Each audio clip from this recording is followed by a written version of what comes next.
so without further ado, I'm not even going to do an introduction. This is one of my very close friends. We've known each other for 10 years now. We met at the EO 20th anniversary in Las Vegas 10 years ago. Like when people say this is my good friend, this is one of my really good friends. So everybody welcome John Ruhlin. This is a huge honor to be here. I mean, I've known Cameron for a long time, and what I love about getting to speak, most of the time it's not on Cameron's stage, it's around the world, and I get to kind of sing his praises as I do so. I really feel like I wouldn't be on the stages, wouldn't have written the book if it hadn't been for Cameron and a few other people, and so I'm super grateful to be here, and to be able to have my daughter here is just, I don't know, it just warms my heart. I know you guys already got the book, which just lights me up. I never get tired of seeing that black box sitting there. I'm going to talk about the book, but the book, it takes a couple hours to read. I'm going to condense what's in that book down to what I feel like is the core and the essence.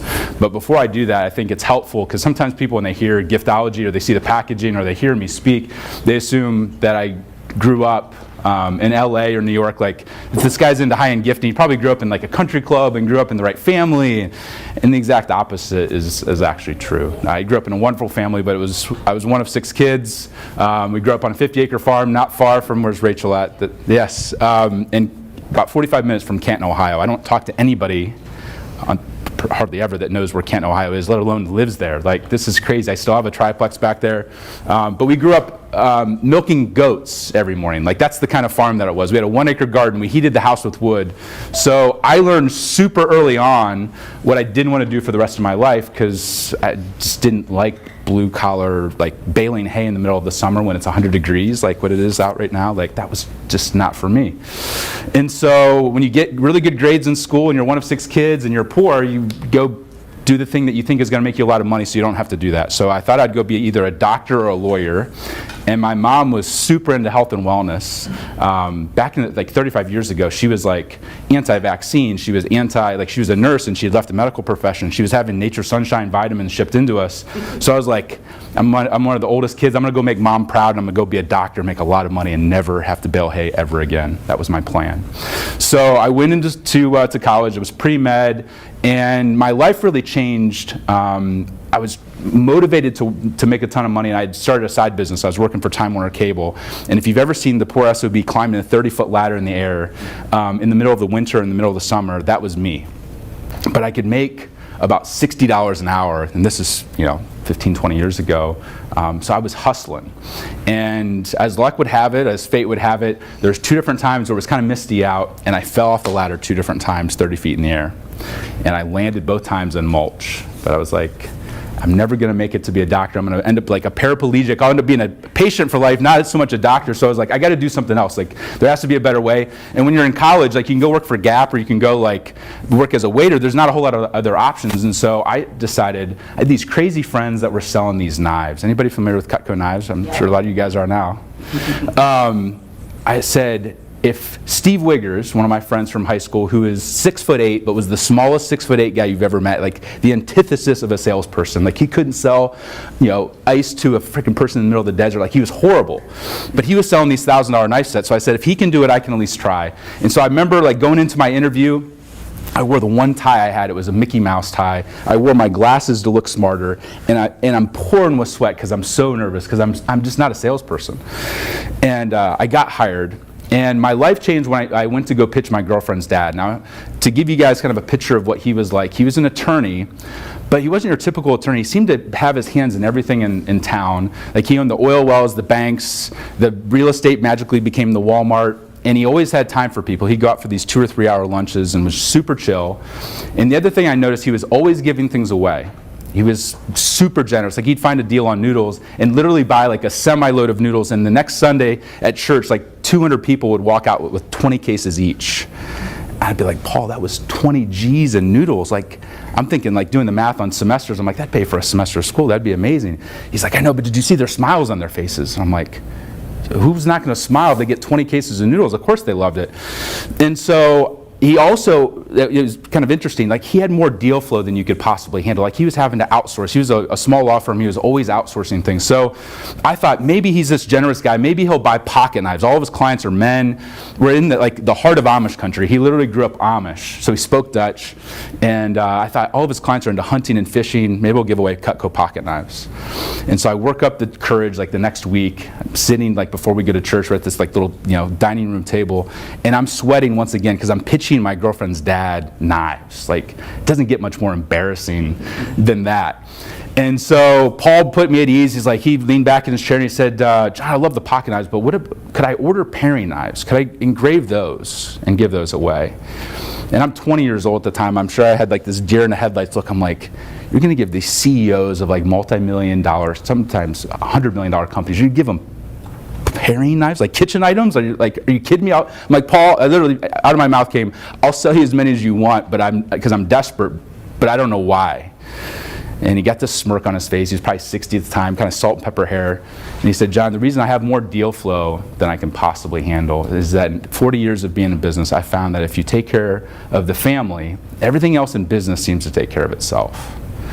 And so for me, it was like this lightning bolt moment. It was like, I remember being like, oh my gosh, like Paul's a genius. Like the reason he has more deals coming in, he's not the best attorney in town, but he has the best relationships. He's the most top of mind. He understands that's not really about the knife, it's about the relationship and the psychology. And I hadn't read any of Robert Cialdini's stuff about influence or persuasion or any of those books yet. But I saw in Paul, like, he's a magician, like he is amazing. And he didn't do it to manipulate people, he literally did it because of the relationship. What I want to talk about over the next 50 minutes that I have here is I want to boil down Giftology, because we started to apply these principles. I'm 21 years old in college, and I'm desperate for money to pay for school because I refuse to go in debt. And I'm going to a private university, Malone College. And I started to invest as a college kid. I'd buy a carving set, which, $200 carving set for a college kid might as well have been $2 million. Like, it's a lot of money. And I engrave on the knife, the CEO's name, the wife's name, the family name, and I put a little handwritten note inside saying, carve out 5 minutes for me, I promise it'll be worth your time. I'd send it off to this $200 million company, and 2 weeks later I'd get the meeting. And I walk in at 21 years old, and in walks this 65-year-old CEO expecting like a 50-year-old seasoned sales executive, and in bounds me with my Mickey Mouse tie. And he's like, I'm super confused. Are you here to sell me knives? And I start laughing nervously, and also because it was kind of humorous. And I said, no, I'm here to help you and your 1,000 sales reps do exactly what I did to you, to your top 10,000 clients and your top 1,000 referral partners. And I'd walk out of that meeting with a PO for an order that was so big that Cutco literally thought it was fraud, and they turned down the first few orders. Because they're like, no, it's not possible to sell this many knives unless you're selling it into another country or on eBay or something else, like something fishy's going on. And over the next couple years, I started to apply these principles and landing professional sports teams as a 22-year-old and getting invited into crazy places. And by the time I was a senior in college, I was Cutco's largest distributor in the history of the company out of 1.5 million people. Not because I was the best salesperson in the world, because if you would have saw me in the Mickey Mouse tie, you'd be like, that's not even possible. Like, it was because I applied the principles that are in that book, and I have over the last 17 years to land speaking engagements and deals with Google and some of the biggest companies on the planet. So what I'm talking about today is not like this pie in the sky, like, hold hands and sing Kumbaya. Like these are like real tactics, real principles, real concepts that I've used to help other companies land some of the biggest meetings on the planet, to attract some of the best talent on the planet, and to drive more referrals than they can possibly handle. So it's not lofty, like, hey, just love everybody and everything will be fine. Like, these are real things. And so there's 5 core things I'm going to talk about today, 5 core questions. In the book, there's 10. I boil it down to the top 5 that I think are most relevant. In the first question, super simple concept. Is it personalized? Is it personalized? Now, if you date back to 10, 15 years ago, I qualified barely just to get into EO, and I remember going to the first event, and it was literally 1,200 of the top CEOs and entrepreneurs and owners out in Vegas, and like Steve Wynn's speaking to us, and it's the anniversary. I signed up to go to this event before I was even officially an EO member, because one of my mentors who owned 20 companies said, you'd be really good for this EO group. And when somebody who owns 20 companies says you should do something, I was like 27 at the time. I was like, I am in. Here's my Amex. I was like, is there anything else I can sign up for? He's like, well, actually, there's this anniversary thing out in Vegas. I'm like, I don't care how much it is. If guys like you are there, I'm in. I put my Amex down, and I got the bill, and it was like 10 grand. I was like, oh crap, okay, I'm playing at a different level now. And so I went out to this event, and I almost left the event because I started to look around. I'm like, I don't belong here. Like, my business was barely qualified. I mean, I barely qualified. And all these speakers, and Steve went, I was like, this is out of my league. But I remember, I'm like, John, just give it another 24 hours. Like, just see if you meet some people, because I didn't even know people from my own chapter.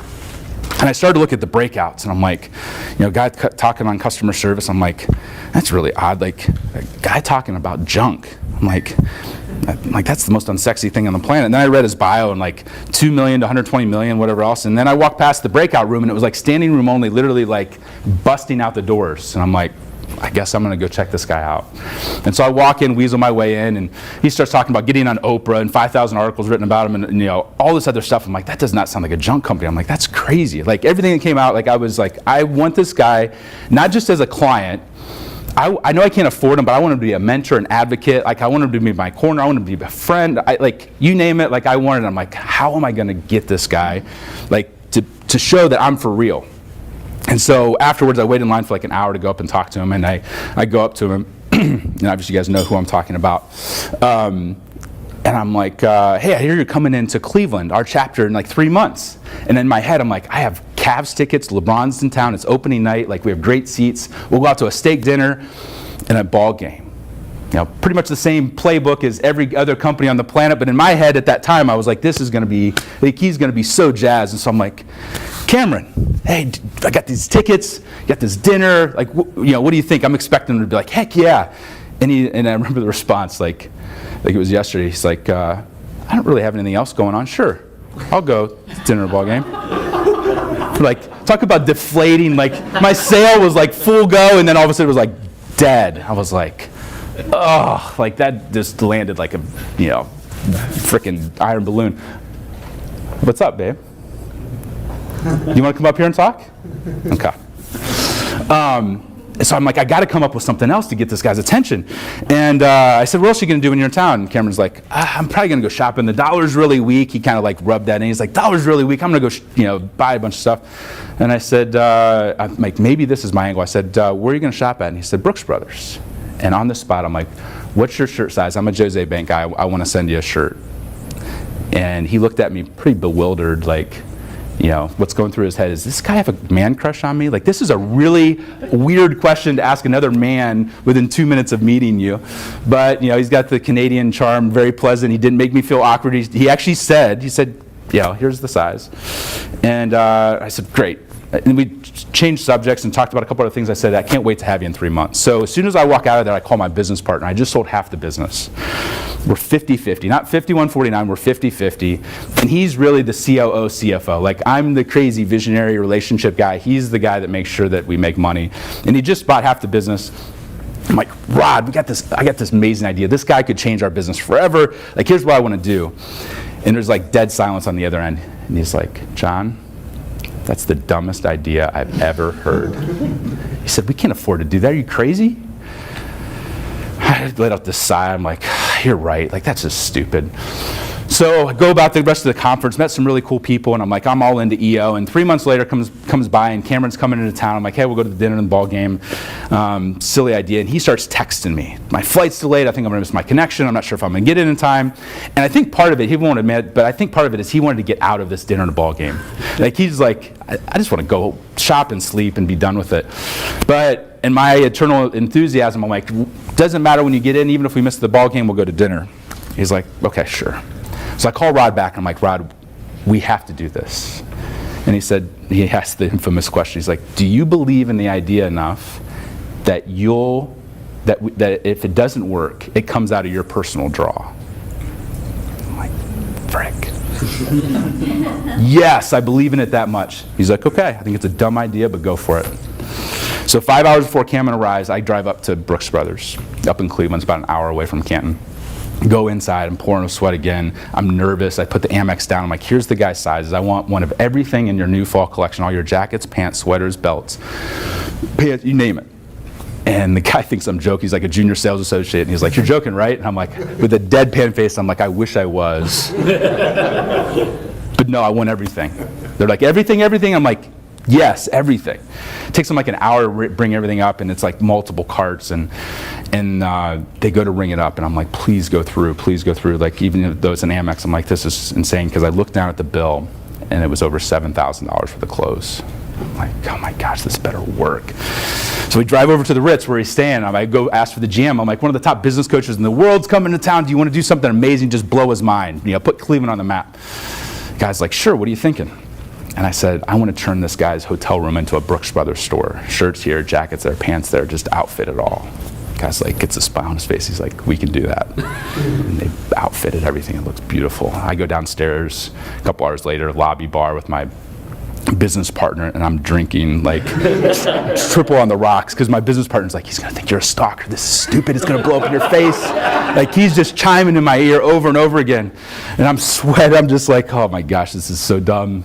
Like, so Cameron gets in like one of those travel days from hell. Like, oh my god, like you could tell like he was not excited about the dinner, the ball game, or anything else. And I said, Cameron, go take a shower. Come down whenever. Even if we miss half the game, it doesn't matter. He comes back down about 25, 30 minutes later, and he's freaking glowing. And he said, John, I've had a lot of people like in Dubai do crazy things. I thought the Four Seasons was amazing. When I go out for a jog, they'd remember my name and have a towel and a bottle of water waiting for me. He's like, I've texted pictures to friends, to authors. He said, I've never had anybody treat me this way. He said, whatever you want to talk about, for as long as you want to talk about it, I am all ears. So we proceeded to go for the steak, went to the ball game, and we had this amazing conversation. And after that, I followed up with gifts for Kim and over the next couple years. But over the last 10 years, Cameron's opened doors that I couldn't have pried open. Like, hey, I need a connection to the president of Starbucks. Sure, no problem. Here's the email. He's included me in books. He's mentioned me from stages. My first $15,000 speaking engagement came as a direct result of Cameron. Like, he's done things for me that $1 million or $10 million in advertising couldn't do. Now, the kicker is that a lot of times, even when I speak at Google or wherever else, like, the analytical part of people start analyzing, like $7,000 a customer, like we have 1,000 customers, like we go broke, or they just start doing the math and they're like, we could never afford that. That's insane. Like, even Google, they got slides in their headquarters. They're like, that's even a little pricey for us. And I'm like, you're totally missing the point. Because the kicker is, Cameron came back to me and said, John, what you did for me, the experience, the way you personalized my visit to Cleveland, that was the gift. So one of two things are going to happen. You're going to tell me how much the clothes were that I picked out, because I couldn't fit all of those clothes into 5 suitcases, so I could only pick out so many clothes. And you're going to tell me that, and I'll write you a check for that. Or I'm going to guess and round up by 50%, and I'm going to send you a check for that. Because I can't let you buy the gifts as well. I can't let you buy the clothes. The experience, the personalization, the way you made me feel, the way you took care of me, that was the gift. So that entire experience cost me nothing. It cost me $0. And to this day, like, we send people saunas and crazy stuff, because going back to that example with Cameron, my business partner's like, I think it's a really silly idea, but I just got to kind of trust you on these insane gift things, because the way that it's worked out. And if you're thinking also, like, I just can't afford $7,000 or even $1,000 per person, it's still not what's relevant. The core element of what made that work, like, if I just gave him a $7,000 gift card, would it have worked? The answer is no. It was the element of personalizing it. So, when we're gifting, I don't care if it's the Miami Dolphins or who it is, one of the core things that every single gift that we send out has is personalized with the person's name. People are like, oh, big whoop, does that really matter? And I'm like, well, let's take Stephen Ross. He owns the Miami Dolphins. He's worth $7 billion. He just gave $250 million away to the University of Michigan for their athletic and their education department, which as a Buckeye, royally pisses me off. They're going to be good for a really long time. And I say, well, is Stephen Ross, he spends most of his time in New York and Florida. He's not even in Michigan that often. Why would he do that? And oh, he loves educational sports. Yeah, maybe. But at a deep-rooted level, it's because what? What's going to be on the side of the buildings, 50 of those buildings for the next 100 years? His name.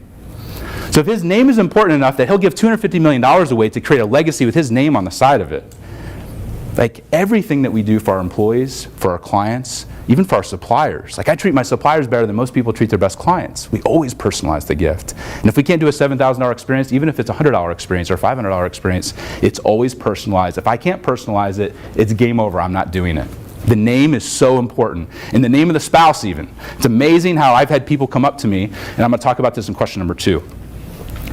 related to the personalization. It's incredible. Just that person's name on it changes the entire game. Question number 2, does it include the inner circle? Does it include the inner circle?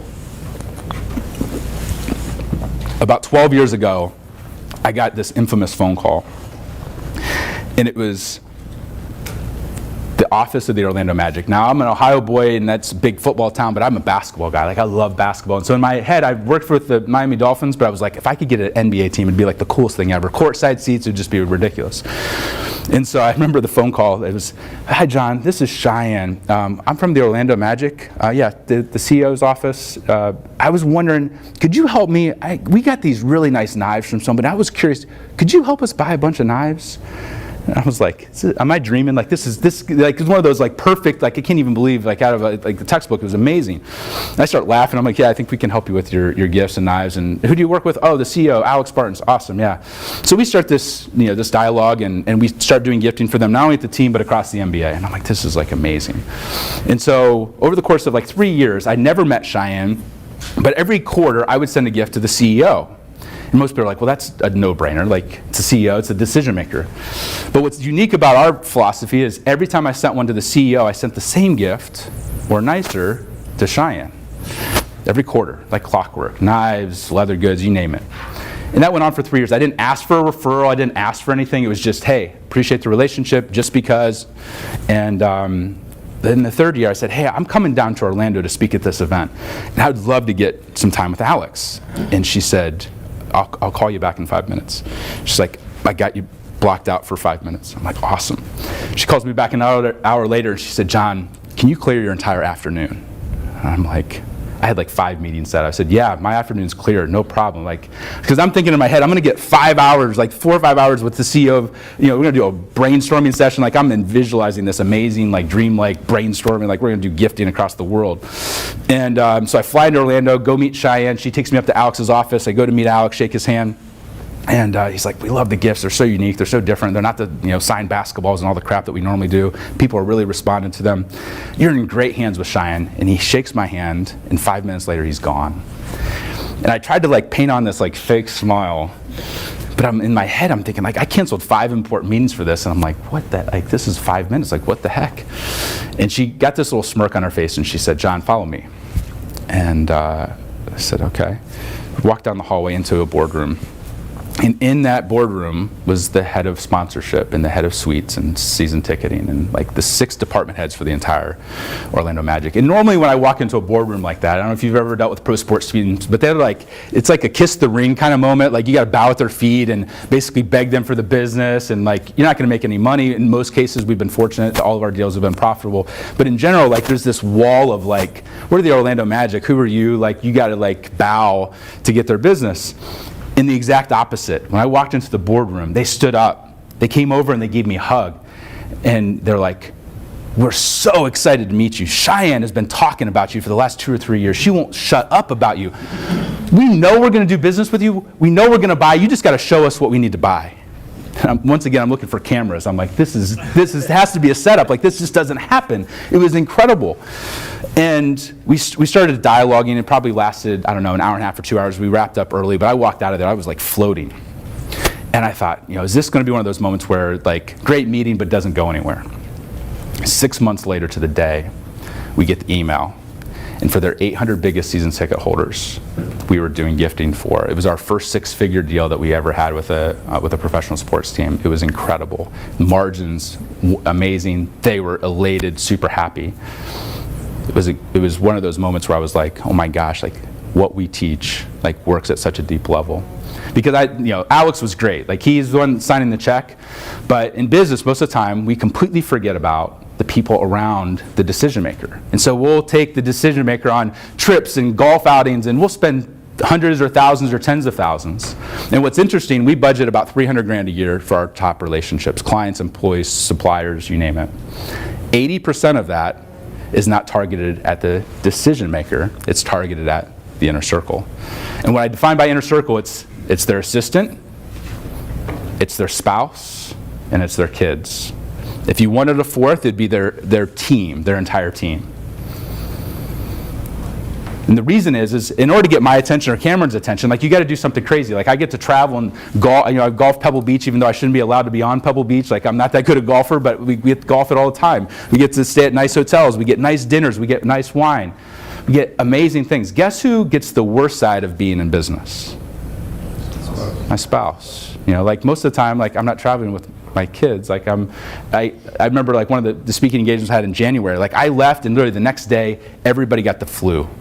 And like bodily fluids everywhere. Like it's like throwing up city like crazy. And I'm like being treated to the nicest dinners and the nicest places in San Diego. And she's dealing with just like literally crap, like for 4 days straight. She gets the worst side. So guess what happens when something shows up for her? Well, in many cases, I've had times where literally billion-dollar companies, VPs, owners, you name it, the spouse comes up and says, John, in 30 years of being in business, this is the first time I've ever received something that was personalized to me, that was for me, that was not another bottle of bourbon or another golf-related thing or another sports, whatever, and they're crying. Like this has happened multiple times. Like they're blinged out, they got more diamonds or whatever else. Like they're not, it's not like they were like, not taken care of, but it's the first time that they were treated like a peer and not a pawn. And so if you're looking for ways to spend $1 and get $100 of impact, taking care of the inner circle is one of those ways. Like out of the 300 grand, 80% of it we spend on the inner circle because it's amazing. The assistant, don't ask for anything, you're just treating them like a peer. The spouse, you're not asking for things, but guess what? Like one of our mutual friends, John Bowen, who runs one of the top financial advising coaching companies in the world. Like amazing. I didn't get the deal with John because of John. And I had met him at mastermind talks and these cool events and drank amazing wine together. But he thought the idea of doing gifting strategy was like this insane thing. Like he was like, whatever, that's stupid. I have no time for that. And so I started to send gifts to his house that were personalized with his wife's name. Leather handbag, a couple knives, whatever else. And over the course of about 6 months, he started to get like berated by her. Like, have you talked to John yet? Are you going to go to dinner with John? Have you done business with John yet? She became my internal sales advocate and closed the deal. He was like, if my wife, who is like very difficult to like impress, is that impressed and blown away by this, like imagine what we could do for our clients. And he actually did it. He actually gave gifts. Before an event, it was about 150 people. It was all of his top financial advisors, most of them netting over $1 million. So a pretty elite crowd. We sent knives to all of those people, personalized with the name, handwritten note, thanking them for carving out time. And they showed up. At the end of his little form, it was like asking for referrals. And normally he'd get a few referrals. When he started to add up the number of referrals that he got after this event, it had gone up by over 100%. 100%. And these are like literally like 7-figure people. It was incredible. Why? The guys could care less. Most of the advisors, 98% of them are men. It was their spouses who were like, oh my gosh, like this is the first time something showed up in the mail. And in many cases, and Lance can attest to this, we've had instances where people were not going to show up to an event that all of a sudden magically made time in their schedule and canceled things because the spouse was like, you're going to that event. And the guy would be like, I'm already traveling enough. I got this other event. I don't care. This is the first time we've got something. This place is classy. This person's classy. You're going to accept that award. And the guy's like, oh my gosh, like I've never had my wife push me out of the house to go on a business trip. Like usually it's the opposite. The inner circle, and it works the same way with employees, it works the same way because it's dealing with human beings. I don't care if you have a $5 million janitorial company or a $25 billion sports team. You're dealing with humans. The inner circle works. Third question.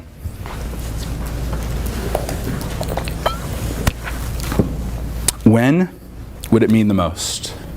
When would it mean the most? So we're a gifting company, and we do gift strategy, whatever else. Take a guess on the percentage of our $300,000 budget. What percentage of the budget do we invest in Q4? 0.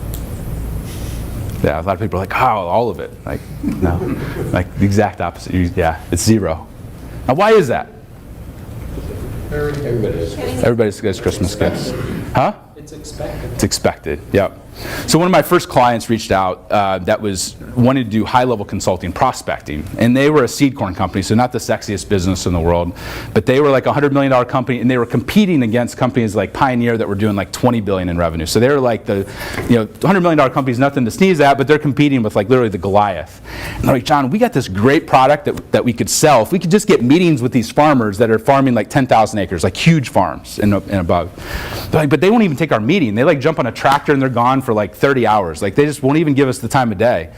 Like, we think you might be able to help us. Like, can you develop some sort of program that would get them to take a meeting?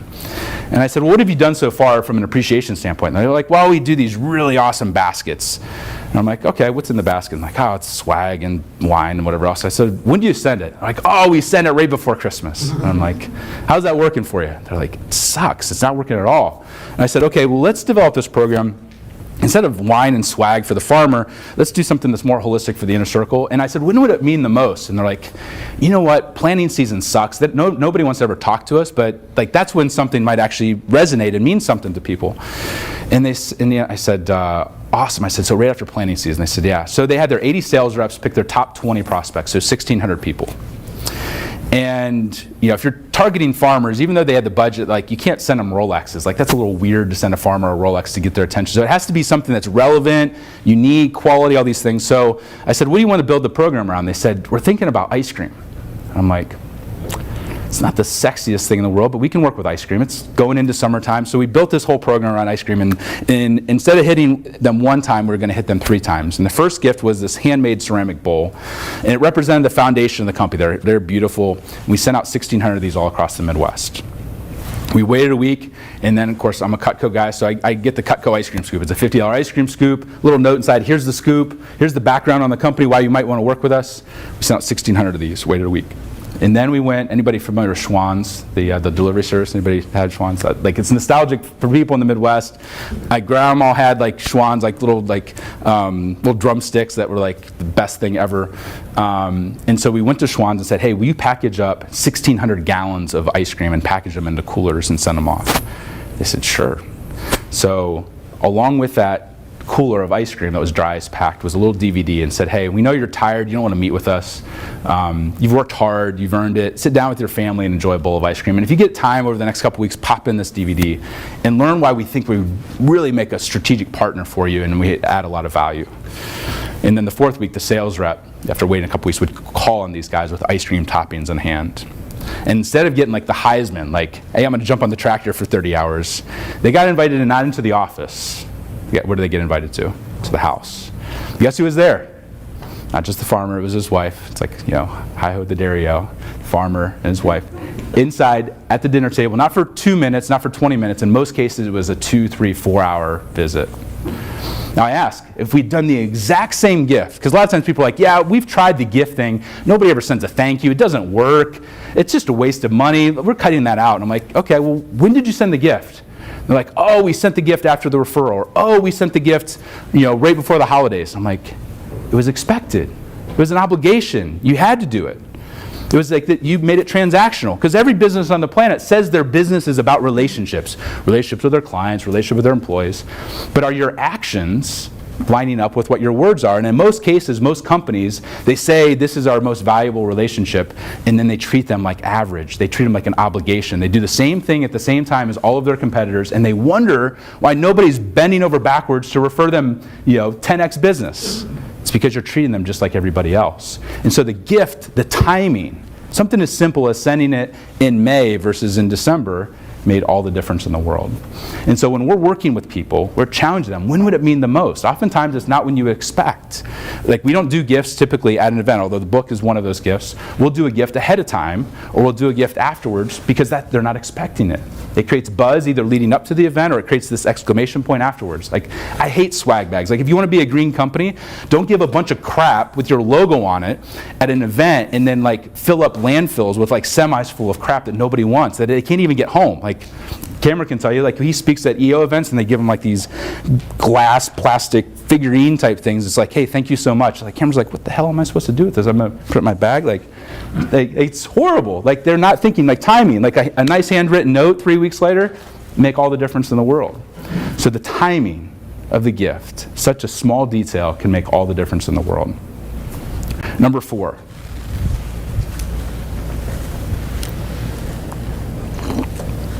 you have questions we ask at the end?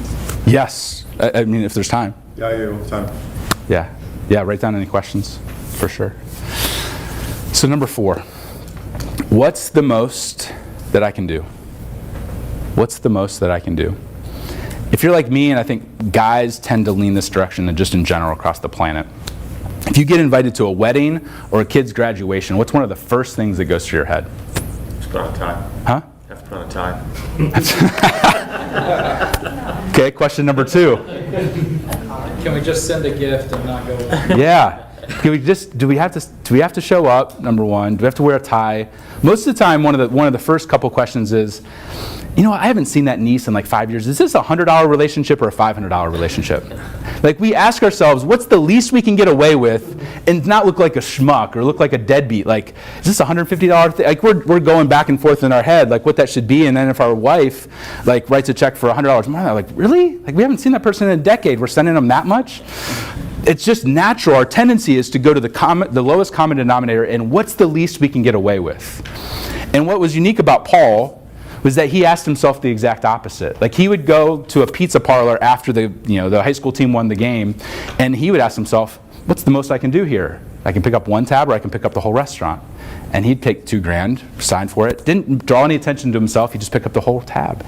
He always asked himself the opposite of what most people would do. And so he was the most top of mind, was the most generous person in the community. So anytime anybody had an idea, they came to Paul, because why? He was always known because he was so far above everybody else in his generosity. And so I started to apply the same principle to other things in my business. I remember early on, 10, 15 years ago, like, a website was expensive and I didn't have money. I was a college kid. I'm like, I need to communicate that this whole idea of like generosity and using that as a competitive advantage, it mattered. It wasn't just this warm, kumbaya thing. And I'm like, how can I communicate that? I'm like, what are the things I'm doing that I could take up, and not go the least I could do the most? And I remember pulling out a business card. I'm like, everybody hands out these stupid business cards at networking events. It doesn't matter where you're at. Everybody has a business card. And I'm like, most people, they spend like 2 cents on it. Like, this is supposed to represent their brand, who they are, whatever else. Everybody spends the same dumb 2 cents. I'm like, I wonder if I could create a card that would do the exact opposite. That would be a $1 business card. And so I set a goal. I'm like, I want a $1 business card. And I remember going out a couple weeks later with some of my buddies for a beer, and I'm like, guys, I got this really cool idea. I'm like, I'm going to spend $1 on my business card. I don't know where I'm going to find them, but I'm going to find these $1 business cards, and it's going to communicate the value and that details matter and relationships. And my buddies are like, dude, that is the dumbest idea I've ever heard. Like, you're going to go broke. You won't even be able to buy beers. Like, passing out $1 business cards? Do you know how many cards you're probably going to pass out? Like, that's stupid. I'm like, but you don't understand. Like, it's $1. And they're like, that's dumb. So I went back to the drawing board. I'm like, can I even find a $1 business card? And I remember I was watching one of my favorite movies of all time. I'm kind of a hopeless romantic, Hitch. Anybody seen the movie Hitch? The love doctor, he's Mr. Cool. Well, I grew up watching Fresh Prince of Bel-Air, so anything Will Smith is in, I don't care if it's the worst movie on the planet, I'm going to go watch it. And so I'm watching this movie, and I'm loving it, and he's like, Mr. Cool behind the scenes. And then, anybody remember his business card in the movie? Anybody remember seeing it? It was shown literally for like 2 seconds. He hands it, it's a perfect square, it's thick, like a cardboard stock, and it has his name, Hitch, and his cell phone number in silver. And for me, it was like in slow motion, like there was a ray of light shining on this card. I replayed and watched it over and over again. I'm like, it's Will Smith's card, I'm gonna have that card. And so I remember researching, I couldn't find the exact card, but I found it, and I could do it out of aluminum. It was metal, and it was $1. And I remember like going to one of my first NASCAR races, and I had like, 10 cards that were in my pocket, and it was like weighing down my pocket. Like, I had this huge bulge in my pocket. It was like a little bit awkward, but I could not wait to hand out one of these things. And I'm in this suite. Scott's was a client of ours, and we're in this luxury suite, and in walks the CEO of Lowe's, multi-billion-dollar company. I'm like, oh, this is going to be great. So I walk up, hey, I'm John. We have a gift strategy company. We help da-da-da-da. And you could tell, like, he was looking right through me, glazed over, only caring about the nacho bar behind me. Like, anything I was saying out of my mouth was not registering. He was like smiling and nodding, but there was no lights on. I'm like, this is not going well. Like, I need to do something. I'm like, I need to give him my card, but I don't want to just give him a card. I need to ask him for a card. So I ask him for a card. Of course, everybody's polite. He gives me the card. He's like, I'm never going to respond to that email. Gives me the card. I'm like, hey, I'd love to stay in contact. And I hand him one of the metal cards. He looks down at the card, looks up at me, looks down at the card, looks up at me, looks down at the card. He goes, that's the coolest frickin' card I've ever seen. Except he didn't say frickin'. Cameron's just waiting for me to swear. He said, what do you do again? He was locked, like eye to eye for the next 5 minutes. I'm like, gift strategy, here's how we help, here's what we do, here's how we could work with Lowe's. He's like, email me, my assistant will respond, and let's start the dialogue. It sounds really cool. I'd love to, at least explore it. And it was amazing. When I emailed him and I put metal business card in the subject line, I got an immediate response. And what's even crazier, we now have, we said, what's the most I could do? After the dollar, some people started copying. I'm like, I'm going to take this up. And so this is a $3 business card, because I'm like, they can't have other people with the same.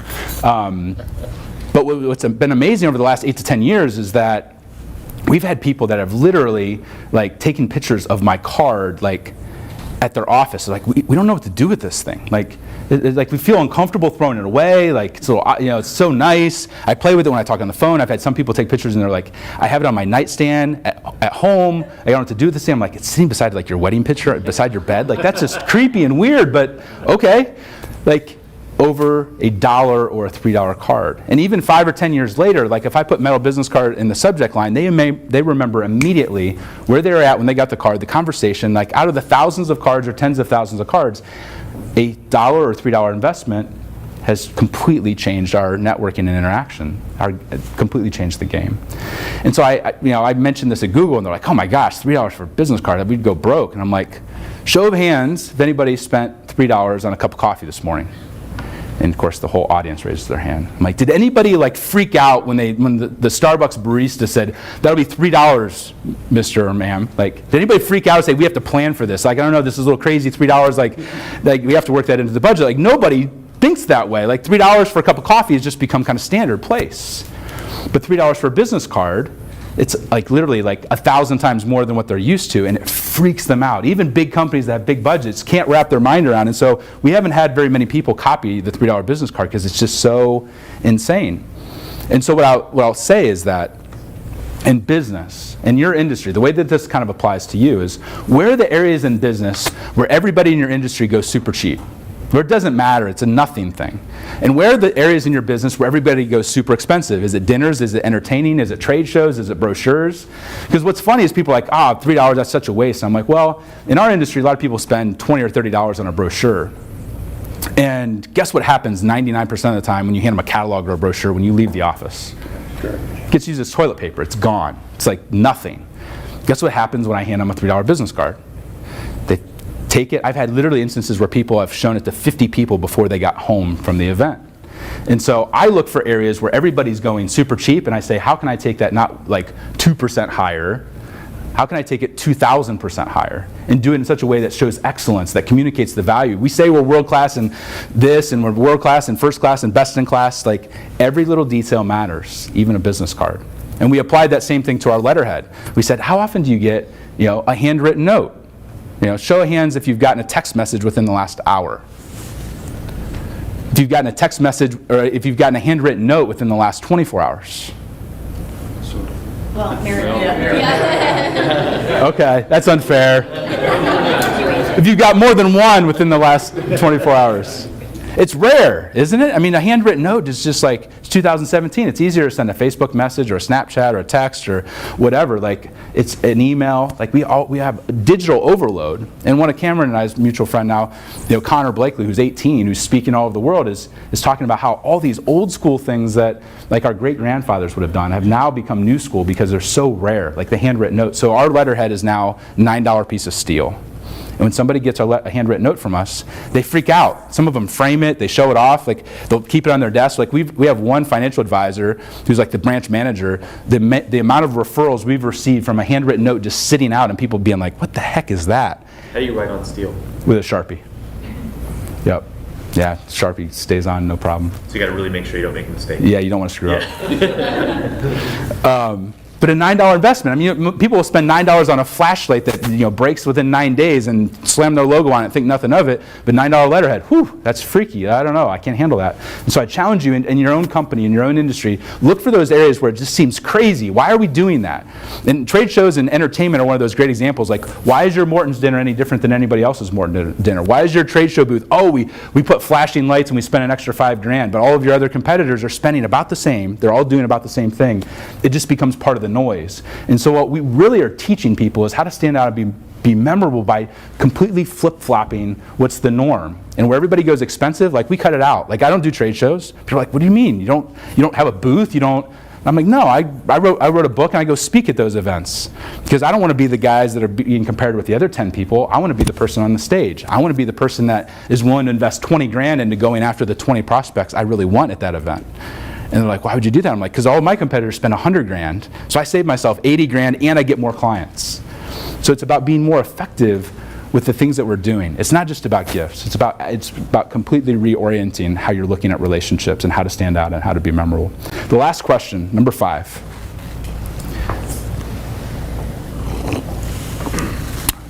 What would they really want? What would they really want? So if you rewind back to the time where I sold half the business, I thought it was to grow the company and do amazing things. Like my business partner, Rod, had been a CEO consultant for a number of years, got hired as kind of a hired gun to go take over multiple companies, and he came in and bought 50% of the company to really grow it.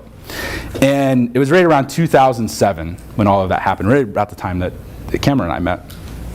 And I thought, man, this is going to be great. I got this partner who understands finance and whatever else. Like, we're just going to rock this thing. And then in the course of about 6 months, everything that could go wrong as an entrepreneur went wrong. First thing, I was on a date with this wonderful girl who I met through the Seed Corn Company, and we're at we're near her hometown. I get a phone call from my mom, and she's frantic. She's crying. I'm like, Mom, what's going on? And she's like, Billy's son, Xavier, he was at a birthday party, he's only 18 months, but he's dead. He didn't make it. He drowned. And I'm like, motion. It was like one of those horrible, like, somebody that close to me had never passed away before. So my girlfriend and I drive through the night to Oklahoma for the funeral, and it's just horrible. I don't know if you've ever been to the funeral of a child, but it's just gut wrenching.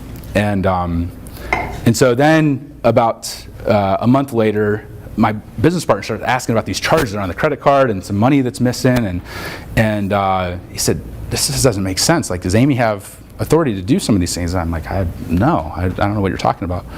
And found out that my assistant, who was also my CPA all the way through college, was stealing. And so going into our busy season, like, had to let go of our right-hand person, show up at our house. All of our employees work remotely with like a box truck and unpack all of this stuff and pack it away. Like, it's horrible. Like, she was like my right-hand person since I started the business, literally like 3 months into the business. And then about 3 weeks later, you get the notice, little envelope, 3 letters on it.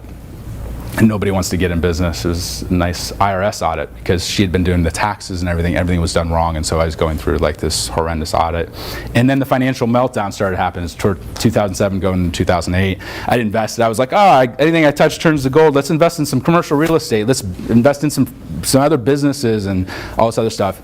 And literally went from like doing $7,000 Brooks Brothers experiences and saunas and crazy stuff to living on about $1,000 a month take out of the business. And my business partner for 2 years took nothing out of the business, no salary, anything.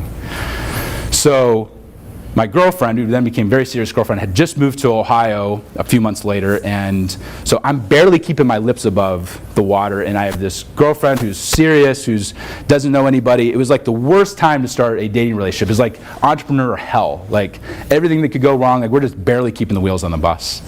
And so I decided, like, she had moved back to St. Louis and we're doing this long distance relationship. I'm like, this is a girl I'm going to spend the rest of my life with. I want to create an experience for her, for the engagement story, that's better than anything I've ever done, that would make like Brooks Brothers look like, Child's Play, like Candyland. Like, I'm going to go so all in that she will never be able to compare any gift I ever do for an executive compared to this engagement. And so I start planning. I'm like, no holds barred. What's the most I can do? Like crazy stuff. And so I'm like, what's our favorite movie? Maybe we can make a movie out of this. And I'm like, The Notebook. We both love The Notebook. I'm this hopeless romantic. Anybody ever seen The Notebook? It's like on replay on TBS like 3 times a day. So I'm like, I'm going to recreate The Notebook for us. So I start, like, I'm going to write our story, our Notebook story, because in the movie, like, he reads the story to his wife who has dementia, and she remembers who she is. I'm like, this would be perfect for the storyline. So I start writing this hand-bound leather journal, and it's like 80 pages long. It's like every detail of our relationship from the start, from the time that we were, talking on the phone back and forth and all this other stuff that she would, for sure, I would have forgotten. And then I'm like, the plan, I'll tell you what the plan was, and then I'll tell you how it actually played out, because there's a bit of a gap there. The plan was, she's living in St. Louis, it's right around Valentine's Day, and she's going to be coming into Ohio and thinking that it's just a normal Valentine's Day. She knows I'm broke as a joke, I don't have money for anything, let alone a ring. And the plan was that Friday morning I'd fly in with my brother who just graduated from film school.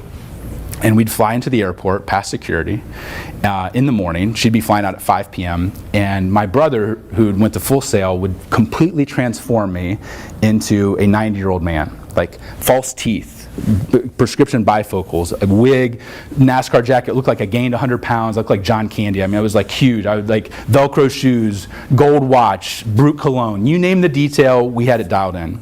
Because I'd arranged with Continental to be on the airplane, seated right next to her, and my brother would be in another seat over, and he had basically would deliver this beat up box with the Notebook in it and a little iPod mini. At the time they'd just come out and she wanted one, and it was me reading it to her.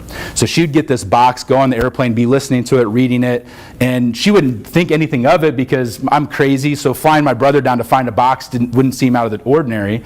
And at the end it starts asking, will you love me when I gain 100 pounds? And I start to describe this old person who smells like Brut cologne, and she realized the guy that's next to her, this old dude, is actually me. Because then in the back of the Notebook was a ring that I cut out Shawshank Redemption style and sealed it with wax to get down at 30,000 feet on one knee. And then when we landed, her family had driven 9 hours from Southern Illinois and was waiting in a stretch Hummer limo with my family, a photographer ready to capture the entire off-the-plane moment, going into the Hummer, and then our 200 closest friends were waiting. I'd rent out an entire restaurant to celebrate the engagement. That's what was supposed to happen. So literally months are going into this planning. Everything's perfect. We do a makeup run the night before. My brother's loving it. He's like, this is going to be amazing. We fly in 9 a.m., go into a bathroom stall. 3 hours later, I come out, like I was like lifting my legs up in the bathroom stall, so there's not 2 sets of legs inside of an airport bathroom stall. I draw attention. 5 p.m. rolls around. Lindsay shows up.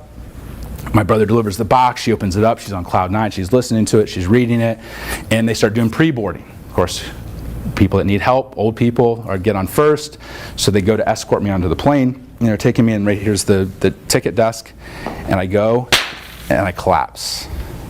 And my brother thinks I'm kind of hamming this up, like, oh, he's old, like he's just really playing this up for the camera, and but I'm not moving.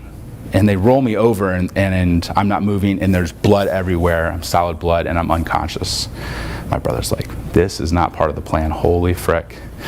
So he starts texting people like, I'm not sure what's going on, I'm not sure what's going on. Now Lindsay's watching this, and she's like, what the heck, like this old person, where's this people at? Like, this is weird. And a pilot comes off the plane and sees an old guy laying on the ground unconscious, and pulls a defibrillator off the wall. I think someone having a heart attack, and so it puts the paddles on, and it says to hit me. They start to cut clothes off, hit me.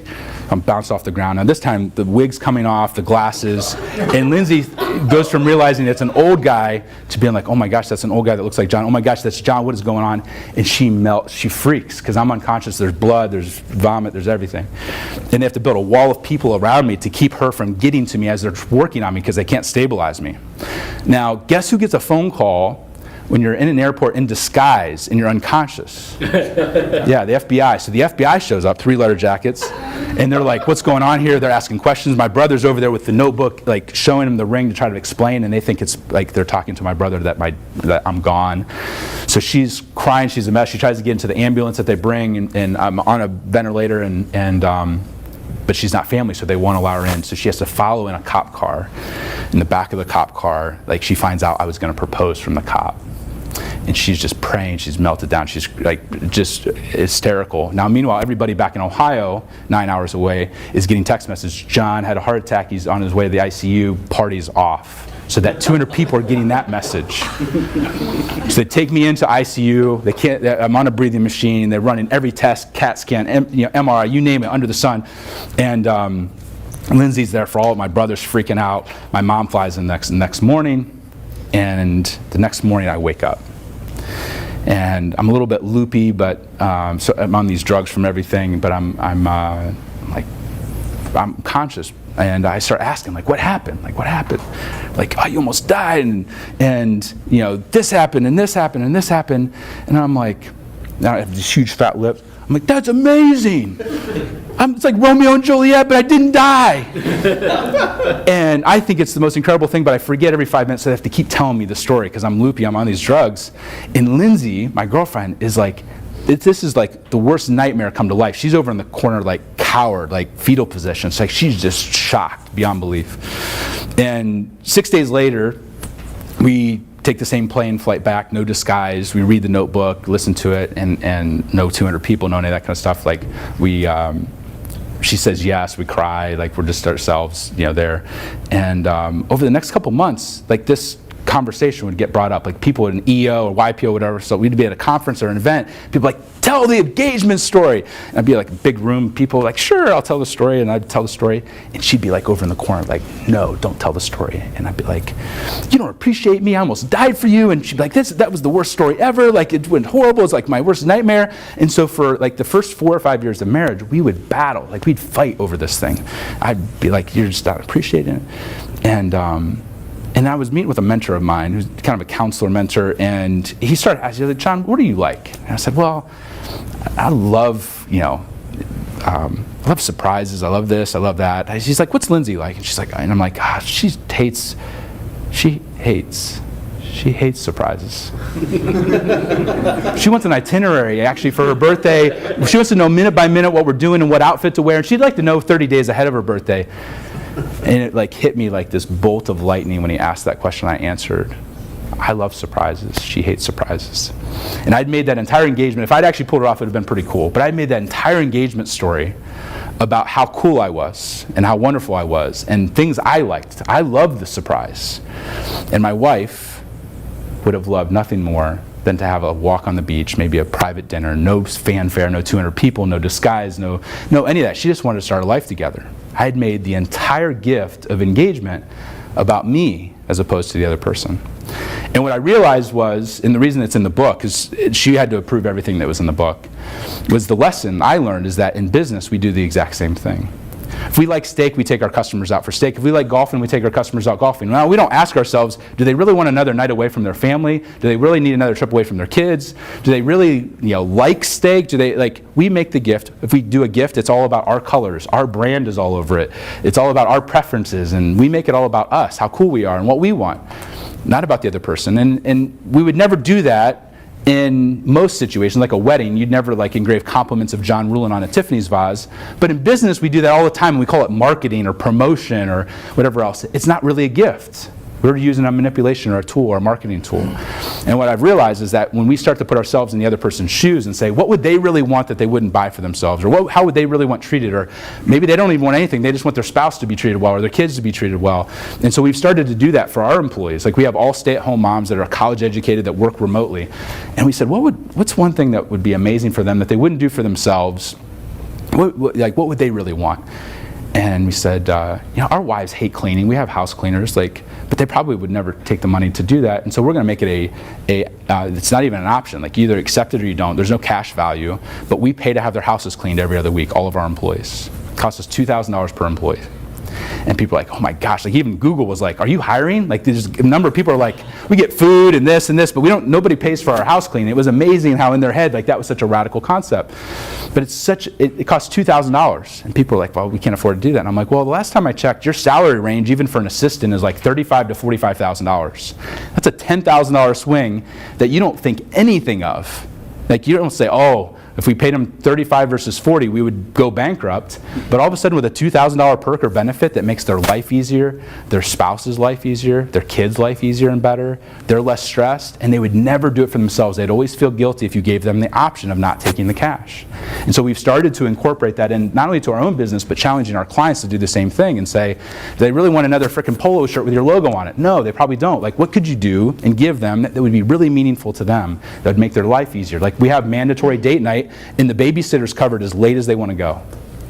Because when I'm out with my wife, that's the first thing that she starts thinking about is, oh, we're paying a babysitter, we better make this worthwhile. Like, she's not relaxed because of the babysitter. And I'm like, I'm going to take that out of the option for my employees. Unlimited babysitter for date night. Then go out to 2 a.m. We'll pay for it, no problem. And that one little tweak of saying, what would the other person really want that they wouldn't do for themselves, has completely shifted not only our culture, but it's started to help shift cultures of the companies that we work with. And so as we kind of, I guess, decompress here and open up for questions, like, I think it can be overwhelming sometimes to hear like $7,000 gifts and whatever else. I think at a core level, the essence of Giftology in our book is, you know, if you want to start somewhere, start with gratitude. And people are like, well, what do you mean? I said, well, it's hard to go from 0 to 100. Like, starting out with something simple like the 5-minute journal, who I know Cameron, we both know the founders really well. The idea of writing down who you're grateful for in your company, could be investors, could be mentors. If you start to look at the last 20 years in business, like, a lot of us wouldn't be where we're at without relationships, without people. And taking the time to write down on an everyday basis who those people are. If you write down 3 different people every day for the next year, you got 1,000 people to appreciate. And it doesn't have to be with a gift. It could be the handwritten note. It could be words of affirmation. It's kind of like the 5 love languages. Like, it doesn't have to be just tangible gifts. That just happens to be the one that we see people do the worst at. And so we built a whole business around it. But it's the idea of showing gratitude to the people in your life. And what's been really cool about Giftology is to see people as far away as Vietnam reaching out saying, I'm applying your book not to business, I'm applying it to my spouse, and I'm actually see my marriage changing as a direct result of how I engage my wife or my husband, because I'm making the gift about them. I'm not making it about me, and I'm doing these things, I'm personalizing. I'm not buying that, you know, it's like the guy that buys a lawnmower for his wife for Mother's Day. Like, really, is that a gift for you? Like, no. So the principles work, whether it's in business or personally, but it starts with that kind of concept of talking about and writing down and putting an action plan in place of what you're grateful for. And that's really, I think, a lot of what we do is just get people to take it seriously and to realize there is a true ROI to showing gratitude thoughtfully and strategically. So with that, thank you guys for your attention, and I'll open it up for questions. I have a question regarding, like, sending gifts around the holidays. You want to do it, you don't want to do it. Do you send them anything, like a card or anything, you just don't? In business, I mean, for my kids and for my family, but in business, if you're going to do something, if you're like, gosh, we just have this tradition and we can't get away from it, make it the first gift or note that they receive, like, November 1st. But I think that a gift that shows up just because is 10 times more meaningful than I have to send this to you. And I think that a lot of times what we don't realize is we're actually spending money to not really generate anything other than noise, because people are, I mean, most conference tables and most businesses are ready to collapse from all the crap that they get between November and December. And so it's not, don't do anything. I would do something the end of January and then do something the end of March. Like, we call it planned randomness in the book, which is we know when things are going to go out to people, but they have no idea what's coming when. And so we never do the same holiday in a row. So if one year we do, let's say first quarter gift is St. Patrick's Day, the next year it might be Valentine's Day. So we always keep them guessing, which I think is part of the element of what makes it work, because it doesn't feel automated. It feels like, hey, this person just was thinking of me and sent this. And that could be for an employee, it could be for a supplier, it could be for a client. So I avoid, I mean, literally zero budget dollars for between Thanksgiving and Christmas. We've had articles written that we're like the Grinch that wants to kill Christmas. Like, it's like committing Harry Carey to a gifting company that tells you not to send gifts when most companies go into the black is the last 2 months, and we're saying, you're wasting you're lighting $100 bills or $1,000 bills on fire. Like, that's how dumb it is. From my perspective as a CEO who gets gifts all the time, I don't notice who doesn't send me a gift at Christmas, and I really don't even remember who did, because there's so many coming. what I remember is like the random CEO who bought me a gift where he found this wine called Herold and it's spelled exactly the same and it's this beautiful, nice high-end wine and he sent it to me. And it was just like, hey, I saw this and I thought about you. Or John, who saw that we had some stuff at our home and it was like, we needed to clean up, and so he sent like all this naturopathic, organic house cleaning stuff, and it came in like some random month. It's that kind of stuff, or it's hey, I saw you were doing something with your kids, and it's more about the thoughtfulness. Nobody will remember or not remember if you sent them a Christmas gift.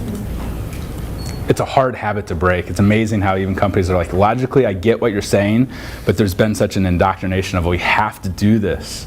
It just becomes really difficult to not. Especially when you're getting like a Christmas card with everybody's signature, but there's nothing there. Yeah. I have CEOs, my friend Rob Follows, who writes me this really long, amazing note that comes like in the summer. And it's like, hey, I thought I'd just let you know what we were doing for our last year, thinking about you. And it comes when no one else is sending me anything, so he's got my complete attention. Versus the rest of the time, it's like another card, another card, another card that you don't even remember who they are.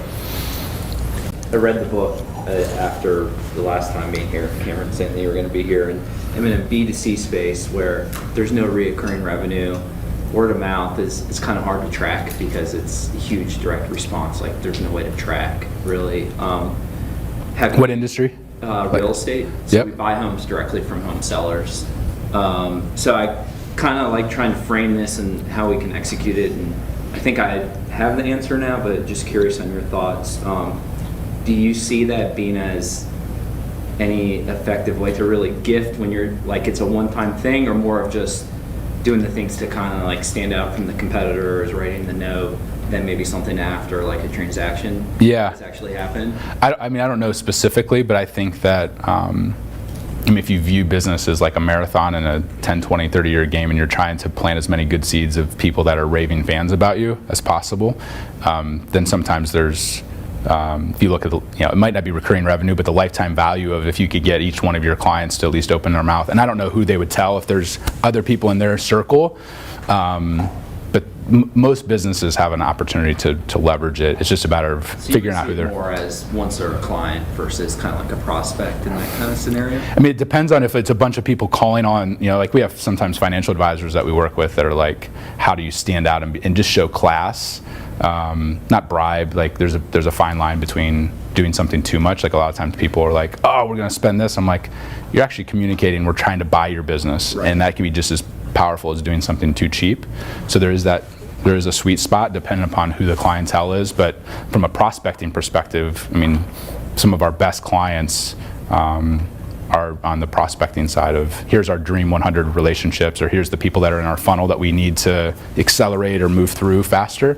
It just depends upon what the dollar volume is to make, whether it makes sense or not, and whether it makes sense to keep dripping on them or hit them with an atomic bomb one time and hopefully that stands out.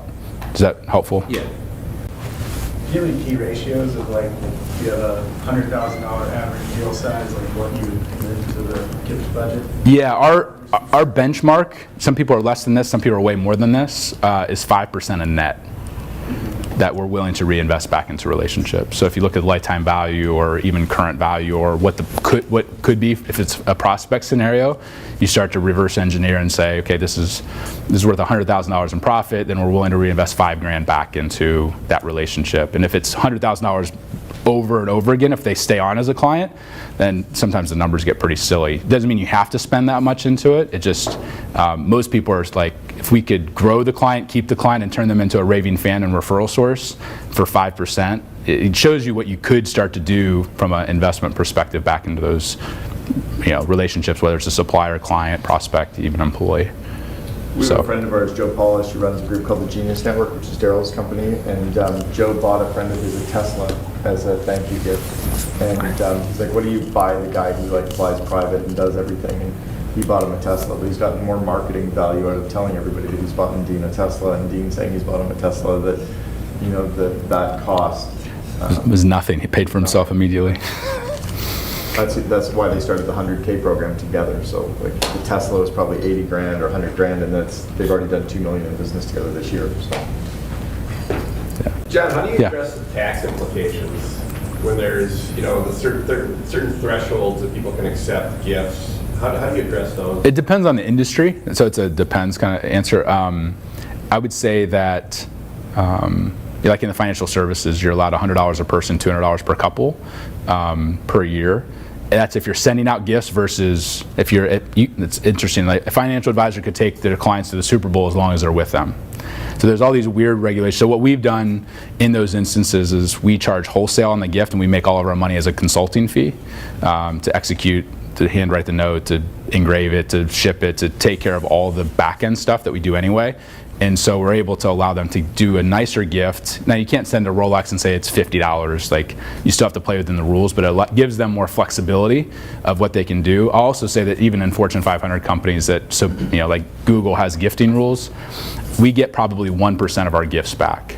And it could be in Lance's case where we engraved the ex-wife's name on the knives. There's a lot of reasons why you could get a gift back. We only got one back because they said they couldn't accept it. It was the Columbia Sportswear. Yeah, so 1 out of 40. In fact, we sent one to the guy who runs it. He accepted it.